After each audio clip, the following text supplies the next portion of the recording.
Formal talks are set to begin any time between the U.S. and Iranian delegations. You see Vice President Vance arriving in Islamabad. Now, the goal, lasting peace that rids Iran of nuclear capabilities and the permanent reopening of the Strait of Hormuz. Leading today's discussions, Vice President JD Vance and the Parliament Speaker for Iran. The setting, a high-end hotel in Islamabad. President Trump says it will not take long to know if Iran is serious about peace. The situation, no doubt, is tense.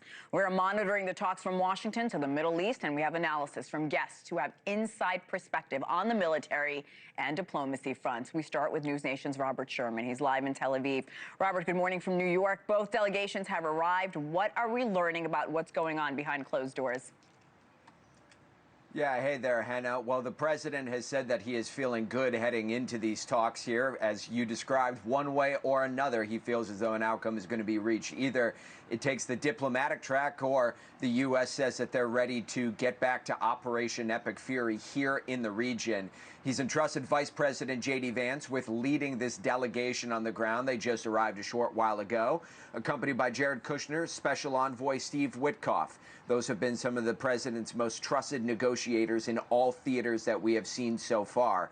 With the president saying that he wants a deal that reopens the Strait of Hormuz, backs Iran away from their nuclear ambitions. Iran's delegation now in Pakistan as well. The Speaker of the Parliament has been one of those key voices that you've seen emerging in Iran, despite the fact that you've had much of their leadership eliminated. We have also noticed some of the top officials from Iran's foreign ministry on the ground in Pakistan as well. But ahead of these talks, you have the Speaker of Iran's parliament issuing this demand, saying that if their demands are not met, well, these negotiations will not be proceeding forward, saying two of the measures mutually agreed upon between the parties have yet to be implemented. Ceasefire in Lebanon and the release of Iran's blocked assets prior to the commencement of negotiations.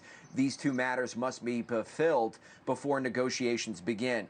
Inherently, Hena, you have two different nations that are about to sit down face to face in Pakistan who do not trust one another, have not trusted one another for some time.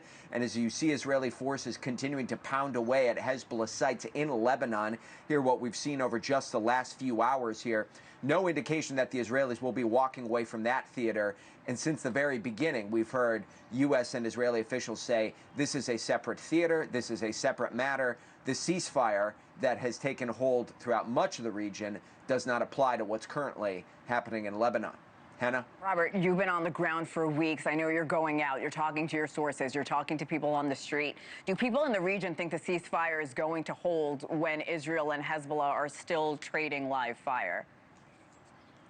I would say especially here, optimism is very, very low, Hena. People are almost assuming that the ceasefire won't last the full 2 weeks and could potentially see the situation flaring up again in a matter of a couple of days, especially depending on how these talks here go.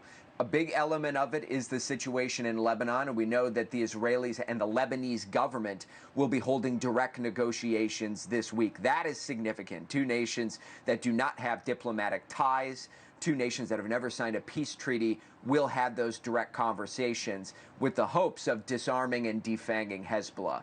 However, for the time being, we've seen no indication that the Israelis will walk away from that theater there.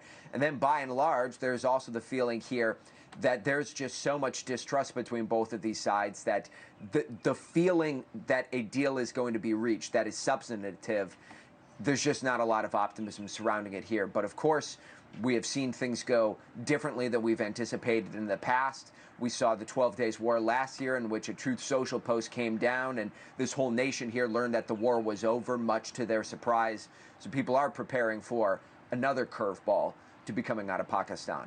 Hena? Well said. You know these foreign conflicts so well, Robert, and I'm so grateful to have you this morning. Thank you so much. Thank you so much, Robert Sherman in Tel Aviv. Thank you for watching. Subscribe below and download our NewsNation app right now on your phone, and you will get fact-based, unbiased news for all Americans.